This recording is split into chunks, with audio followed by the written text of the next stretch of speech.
Current affair की आप थोड़ा सा स्पेशल एक्सप्लेन कर दो कि बहुत सारे बच्चों की डिमांड थी। हाँ जी। कि करंट अफेयर कहाँ से करें, कैसे याद करें, और न्यूज़पेपर कितने इसके लिए फ़ायदेमंद रहेंगे, और कौन सा न्यूज़पेपर बढ़िया है इस चीज़ में। तो जी मतलब मैं यूपीएससी का अगर बताऊं तो मैंने द हिंदू पढ़ा है। तो जनरली जो टॉपर्स हैं वो या तो द हिंदू पढ़ते हैं या इंडियन एक्सप्रेस पढ़ते हैं। आप दोनों में से कोई भी पढ़ सकते हो। मेरी पर्सनली प्रेफरेंस द हिंदू के लिए थी। अच्छा। और आपको उसे पूरी जो आपकी जर्नी है, जैसे मेरी 1.5-2 साल की जो जर्नी रही है, उसके अंदर कोई ऐसा दिन नहीं होगा जो मैंने अखबार नहीं पढ़ा है। अच्छा। क्योंकि न्यूज़पेपर एक ऐसी चीज़ है जो कि आपको पूरा सोसाइटी में क्या चल रहा है आपको एक पर्सपेक्टिव देती है। आस पास का माहौल न्यूज़पेपर से पूरी दुनिया का ही पता चल जाए। बिल्कुल बिल्कुल। और आपको वो माहौल पता होना बहुत ज़रूरी है, क्योंकि आपको रटी रटाई चीज़ें नहीं आएंगी एग्जाम में। आपको खुद ही जो आपने समझी हैं, आपके जो दिलो दिमाग में बैठी हुई हैं बातें। फॉर एग्जांपल अगर रिलीजन के ऊपर कोई क्वेश्चन है, कोई कास्ट के ऊपर क्वेश्चन है, तो कोई किताब आपको इतना अच्छे से नहीं सिखा सकती जो कि आपके माँ बाप आपको सिखा सकते हैं, या आपके दादा दादी जो गांव में रहते हैं वो लोग आपको सिखा सकते हैं। बिल्कुल। क्योंकि किताबों में सब रटी रटाई चीज़ें होती हैं। आपको अगर कुछ एक्स्ट्रा पॉइंट्स, एक्स्ट्रा मार्क्स लेने हैं, वो आपको तभी गेन कर सकते हो आप जब आप सोसाइटी से जुड़े हो, आप लोगों के एक्सपीरियंस को सुन के और उसको समझ के अपने एक कोई आंसर तैयार कर रहे हो, तो ही आप वो चीज़ अच्छे मार्क्स उसके अंदर ला सकते हो। इसके अलावा जो करंट अफेयर्स है, आपको एक मैगज़ीन, जैसे मैंने बताया करंट अफेयर्स की मैगज़ीन आती है, मंथली मैगज़ीन, सारे मोस्टली सब कोचिंग सेंटर्स की आती है। तो आप किसी की भी अच्छी मैगज़ीन जो आपको लगे वो ले सकते हो।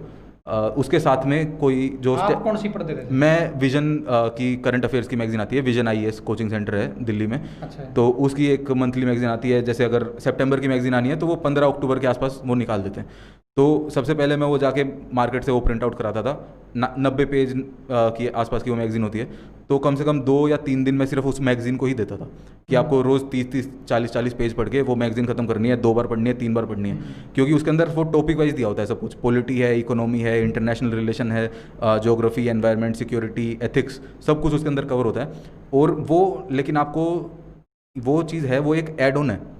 पहले आपको अपने बेसिक बहुत स्ट्रॉन्ग करने हैं। तो वो बेसिक के लिए मैंने आपको ऑलरेडी बता दिया। जो स्टैंडर्ड बुक्स हैं, जैसे लक्ष्मीकांत है, बिपिन चंद्रा है, स्पेक्ट्रम है, या फिर जो एनसीईआरटीज़ हैं, ये पढ़ने के बाद आपको इसके अंदर जो ऐड ऑन करने हैं कि आपने आज ज्योग्राफी में पढ़ लिया कि अर्थक्वेक्स कैसे होते हैं, लेकिन उसके अंदर आपको ये पता होना बहुत ज़रूरी है कि अर्थक्वेक कहाँ कहाँ पे आते हैं, रिसेंटली कहाँ पे अर्थक्वेक आया था।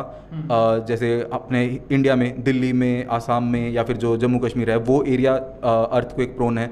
ये चीज़ें आपको किताबों में नहीं मिलेंगी, ये आपको मिलेगा न्यूज़पेपर से। तो आपको वही चीज़ अपने नोट्स के अंदर, ताकि आपके पास एक कॉम्प्रिहेंसिव नोट्स बने जिसके अंदर स्टैटिक पोर्शन भी है और करंट अफेयर्स भी है।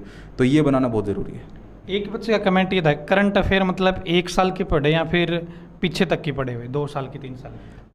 मेरी स्ट्रैटेजी ये थी, जैसे मैंने बताया कि इतना ज़्यादा सिलेबस होता है, तो आपका अगर जून 2021 के लिए आप तैयारी कर रहे हो, जो कि 27 जून को है, तो आपको जून 2020 से ही पढ़ने की ज़रूरत है। उससे पीछे वाले करंट अफेयर्स पढ़ने की ज़रूरत नहीं है, क्योंकि करंट अफेयर्स भी काफ़ी सारे ऐसे होते हैं जो कि काफ़ी रिपीट होते रहते हैं। वही प्रॉब्लम्स चलती रहती हैं, वही करंट अफेयर्स दोबारा दोबारा आते रहते हैं। तो लास्ट में 3-4 महीने आते आते तो आपको ऐसा लगेगा कि यार ये तो करंट कुछ है ही नहीं, क्योंकि ये प्रॉब्लम मैंने 3 महीने पहले भी पढ़ी थी।